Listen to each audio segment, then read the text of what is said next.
Guest who's joined us via Skype this morning, and we are going to be having the conversation around the creative economy. I mean, it just used to be the creative industry. Now we have the creative economy.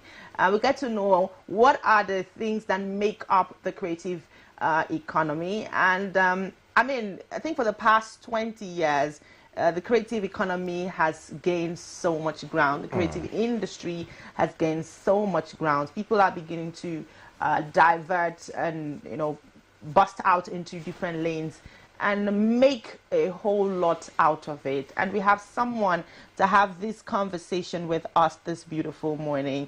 And he is the convener of the Voice Over Conference, in the person of King Emmanuel Afemike. Good morning, King. To be here. I hope you can hear me loud and clear. Good morning. Good morning. We can hear you. Good morning to you.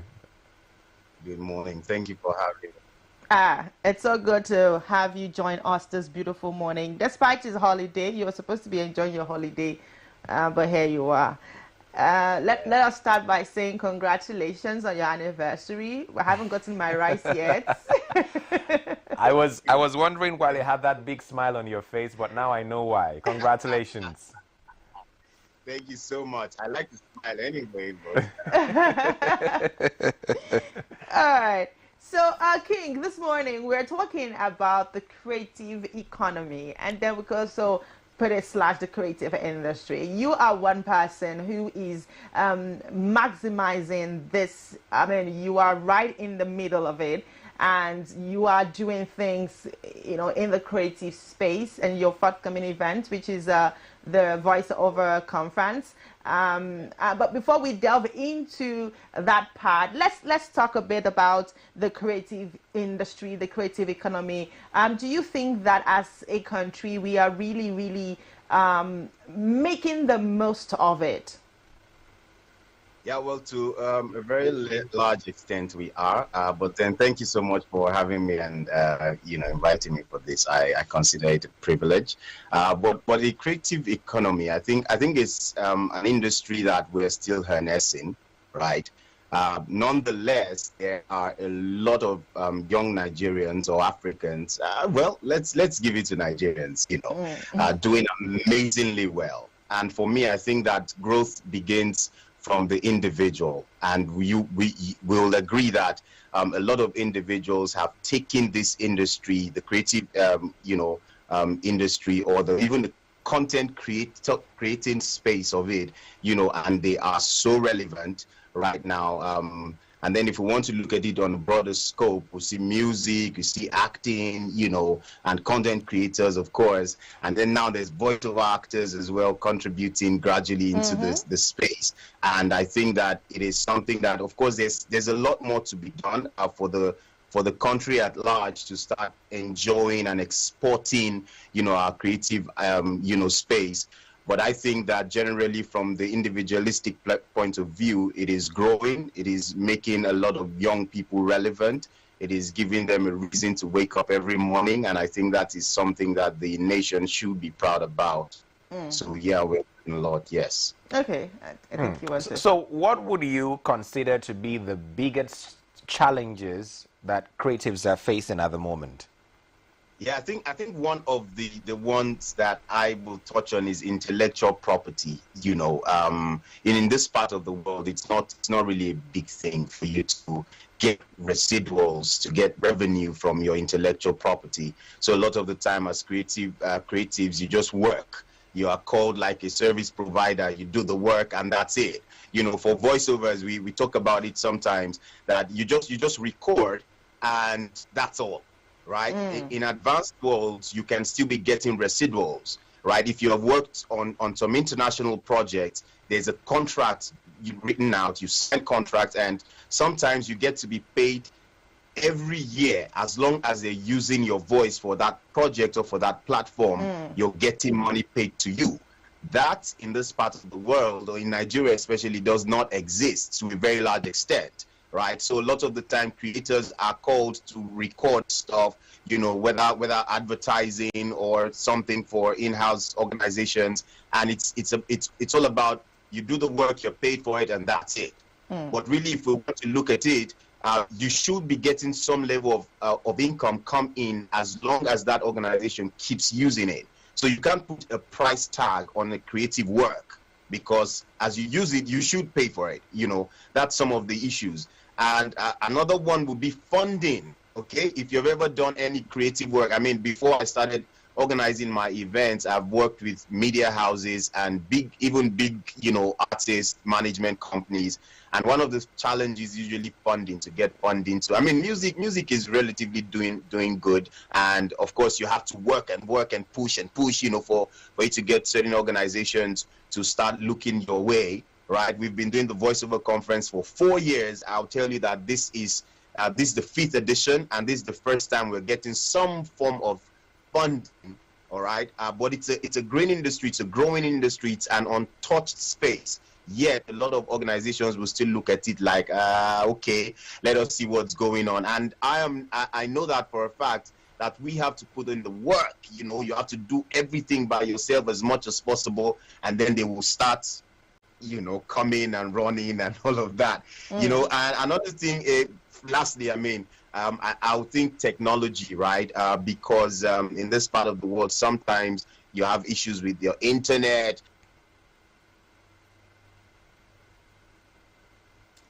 Hello, King. Apologies for that, sir. Yeah. So you see, that's like part of what I think I just mentioned it, and then you try to say, okay, yeah, this is what you're talking about. Let me show you proof. Okay, so sometimes you have difficulties with your internet. Sometimes it's like, oh, okay, you know, sometimes you want to run some advertising, you know, digital promotions, and you're having issues with your card. You can't even. I mean, sometimes recently we have some funding from an international company, and to collect money is an issue because it is in USD, right? These are some of the major issues that we face as, you know, guys in the creative space. And I think that if we're able to surmount some of these things, it will be easier, you know, for younger Nigerians to harness this industry and make things work for themselves, and, you know, automatically it would impact the society at large. Yeah. Okay. So now that you've mentioned, there was, I mean, you talked about intellectual property, which of course is not a new thing, because even in 1997, when the newly elected Labour government in the UK was trying to, you know, so it's not like it's only peculiar to Nigeria alone. They also faced the issue of intellectual property, and trying to see how they can amend the ways and put everything in place. But then let's use example of Facebook. Recently we got the news, I think that was this year or so, we got the news that some persons have been, you know, Nigeria is now eligible for monetization. I mean, this is monetization where other countries have been enjoying from, even countries that did not even have as much creative people on the platform. But I discovered recently that the monetization, the eligibility is not for every person, okay?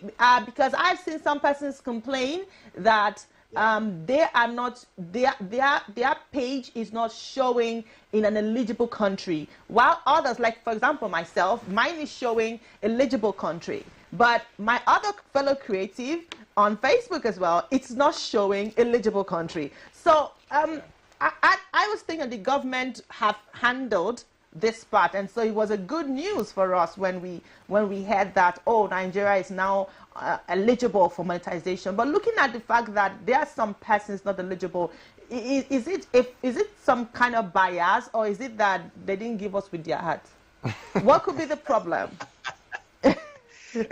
Well, there's just a lot, right? If we start unraveling what's going on, we may not live here, and I also try as much as I can not to focus on a lot of the things that are not working, right?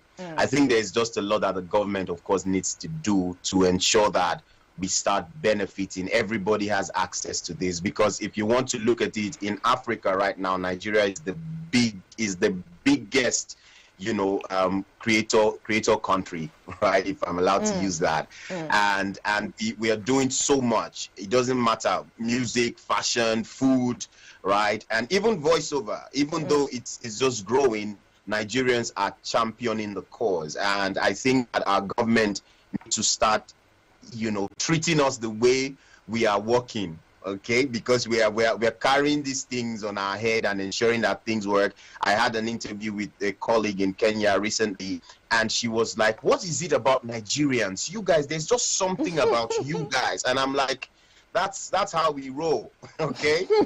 Because there's a lot we don't get handed to us, and because of that, we try as much as we can to create it for ourselves.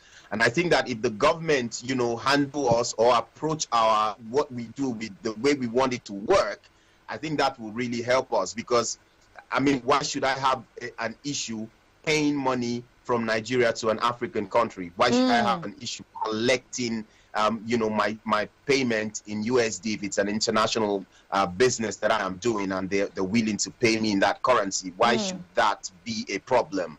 Right, and I think that the government has a lot to do to contribute to the efforts of the young creative individuals, so that it's better, I think, for the individuals and of course for the country at large. Okay, I would also want to talk about this voiceover. I mean, you are, when it comes to the voiceover, I must say that yourself, Lord Frank, and some of the guys, you guys are really choking their neck, when it comes to the voiceover aspect.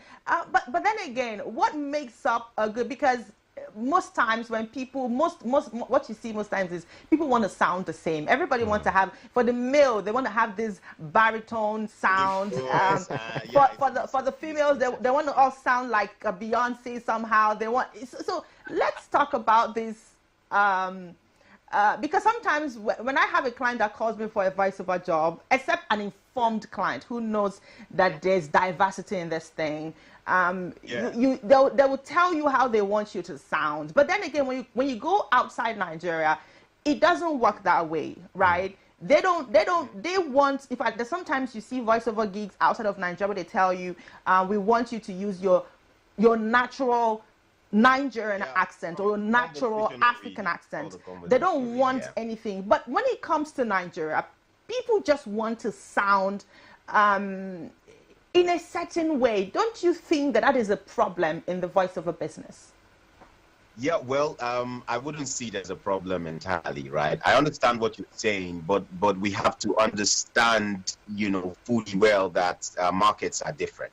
And because of that, the individuals or different organizations will behave the way the particular market is. Okay, Nigerians are different. The way we speak, the strength and the tone that we have, the energy we have when we speak on a natural, on every other day is different. Okay, and because of that, I try as much as I can not to compare the Nigerian or the African space with the Western space, because if you look at it closely, you see that the way that they talk, right, the timbre they have in their voice, the roughness, the strength, they're quite different. And because of that, the approach to how we market our products, ideas and services will definitely be different from theirs. But aside that, there are different aspects of voiceovers, and it just depends on what you're working on part time, right? Animation, whether it is home and abroad, they approach the same way, because you have to, enact characters, you have to become a character, you have to bring in your expressions and your emotions, and depending on the character you're taking or you're reacting to, you would behave that way. So it doesn't matter whether the director is Nigerian or not. The direction of that project will be the same. All right. They talked about IVRs. They are literally the same. The call, the number you have dialed, they are mostly the same, whether at home and abroad.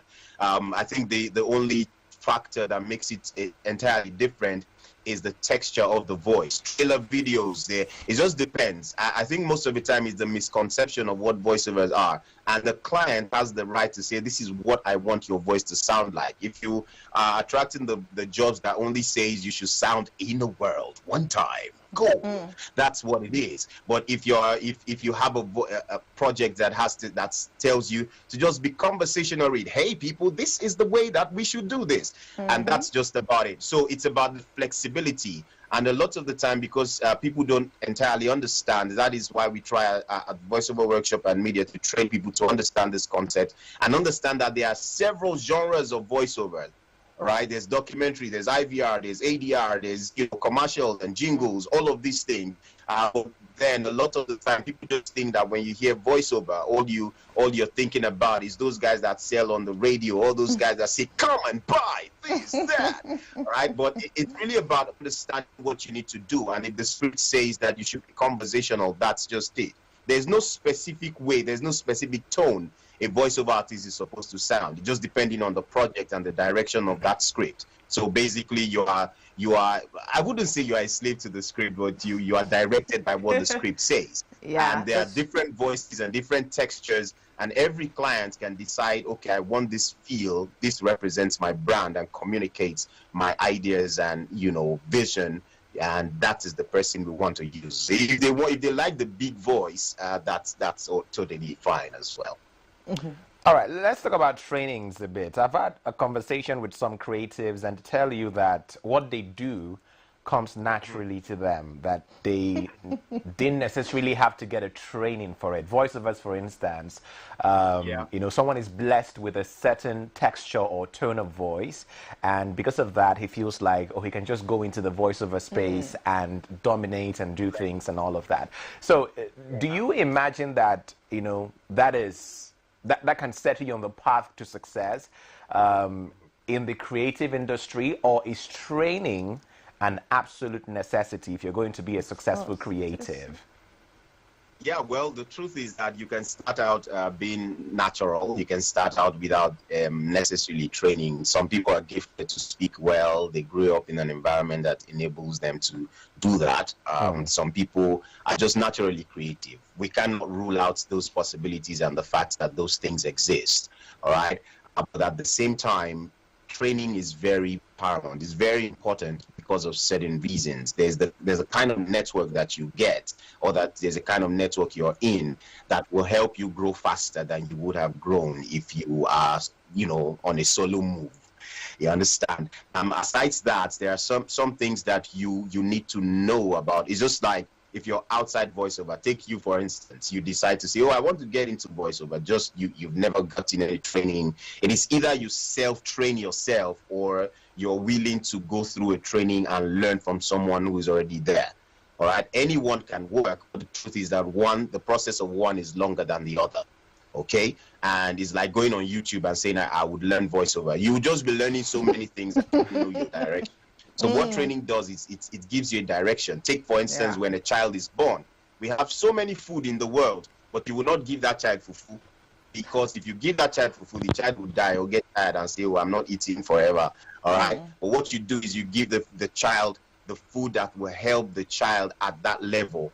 All right. And as the child grows up, the child starts building on it. So what training does is it gives you specific information that would help you, have a proper foundation to help you grow as a voiceover artist. As you go on, you continue to build on it, and you have the right network, and you are put in the right positions, because growth or success as a creative is not just one thing. It's not that about, I'm very creative and that is enough. There are a lot of things. There's someone that will pick up a phone and make a call, and that call will put you on Rapid TV.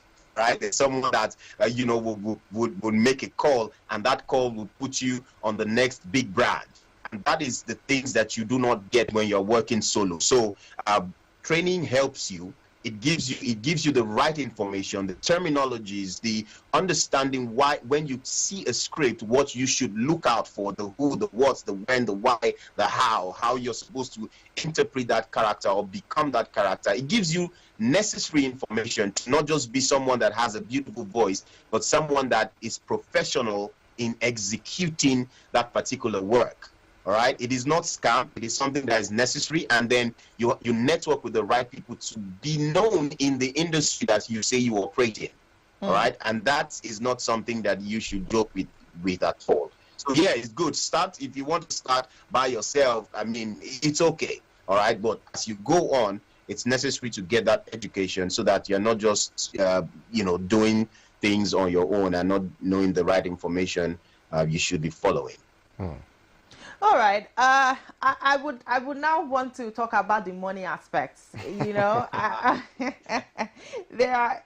always like the money aspects. And can you hear me, King? I can hear you. Okay. Yeah, the money aspect. So do you think that as a voiceover person, because some people say, is it not just to do your voice? Take this 10,000, take this 20. I mean, there are some persons that have really watered down this whole thing because they are willing to accept anything. And I know that you also occasionally get to do MCing as well.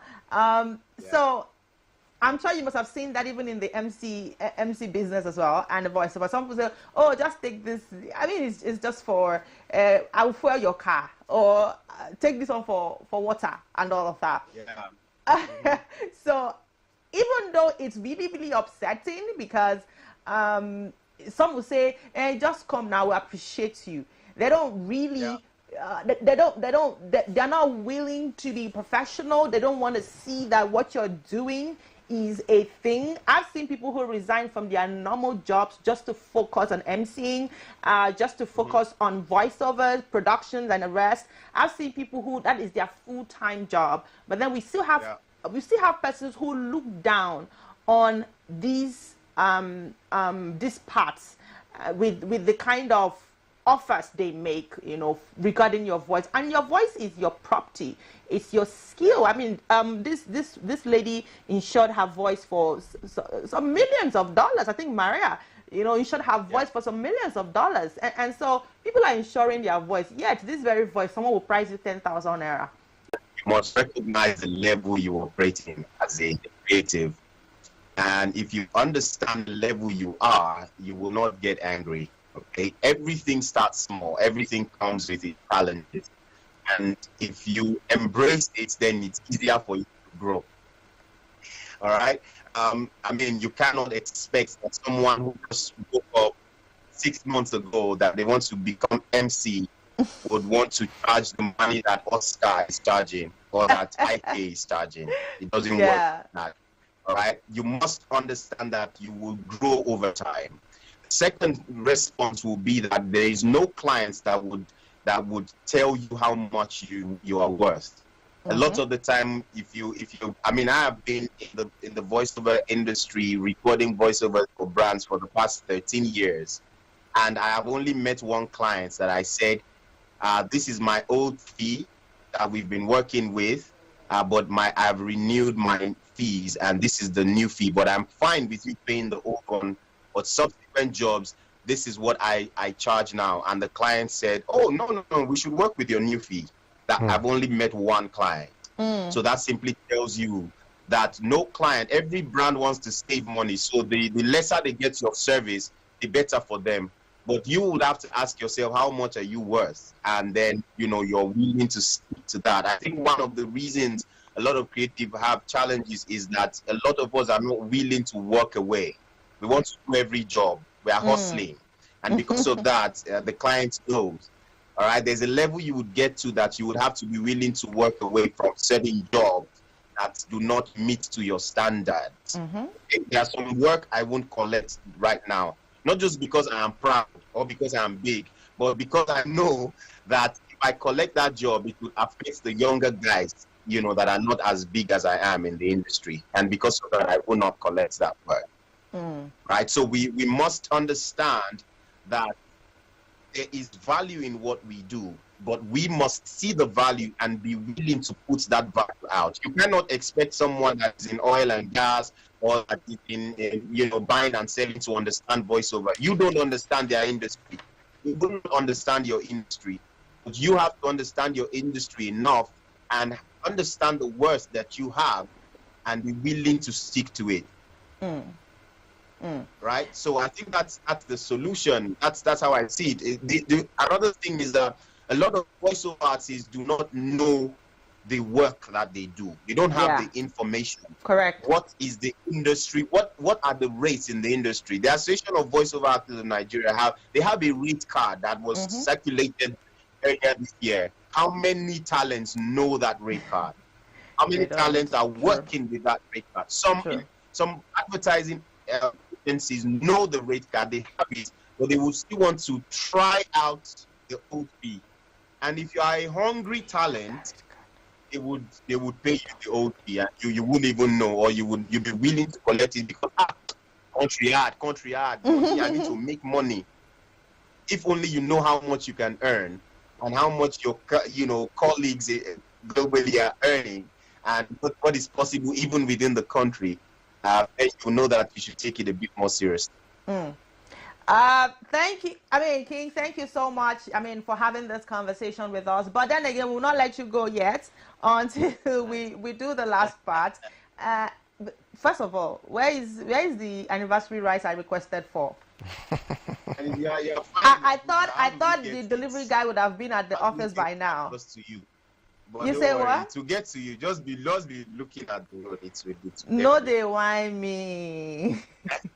No, they whine me.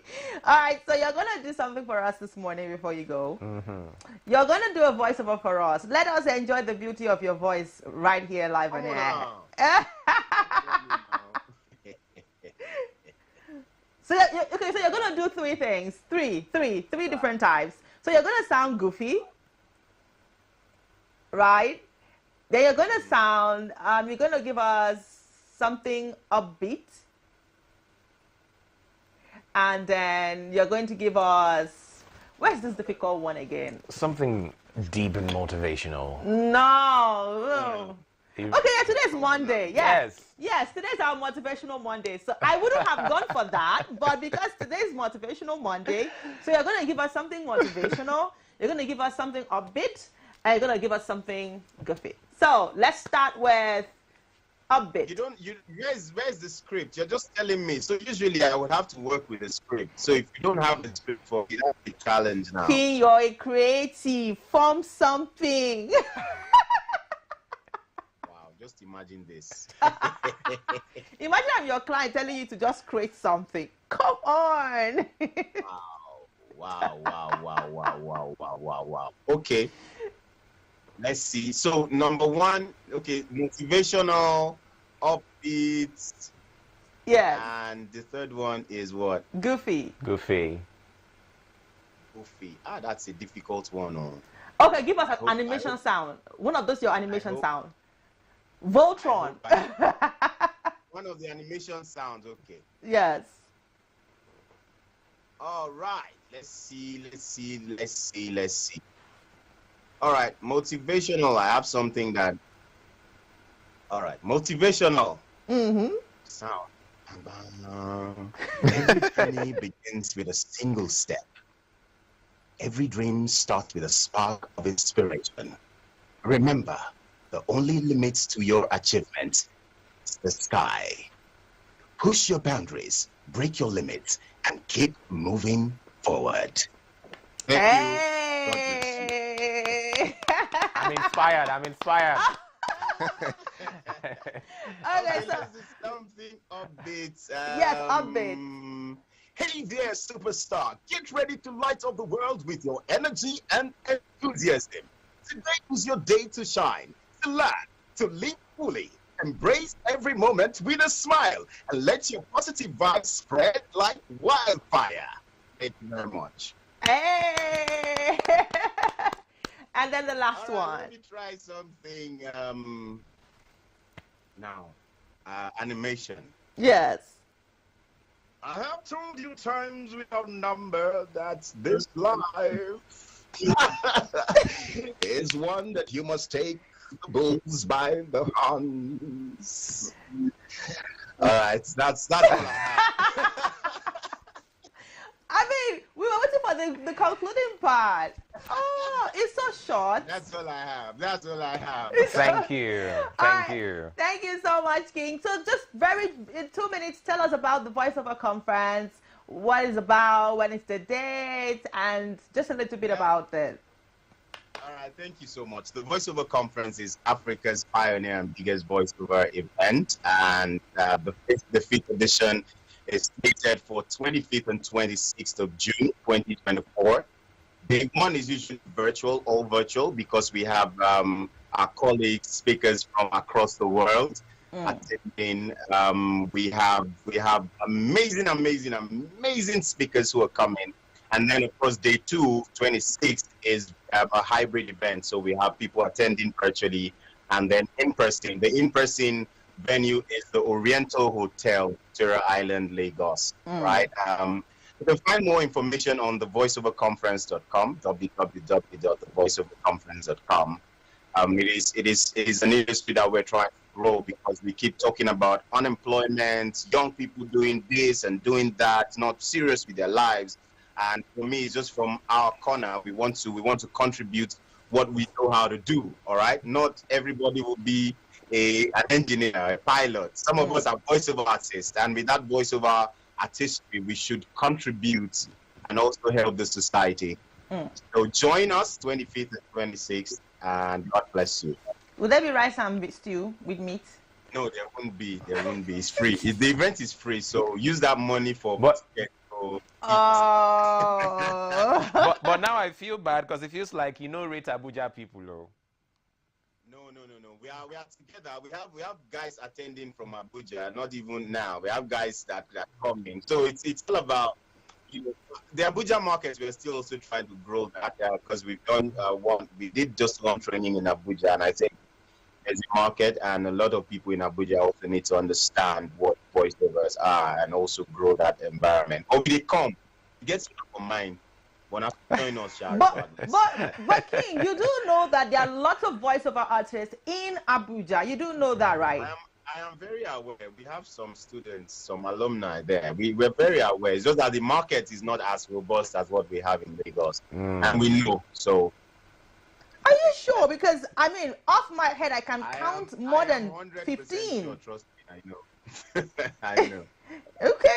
Okay, all right, if you say so. But then we'll be waiting for when you would bring your honorable self to Abuja and say, Abuja, use me as you please. Yeah. Thank you so much, King, for joining us this morning. Thank you so much for having me. I really appreciate it, and it's been fun. All right. To have yourself a great day ahead.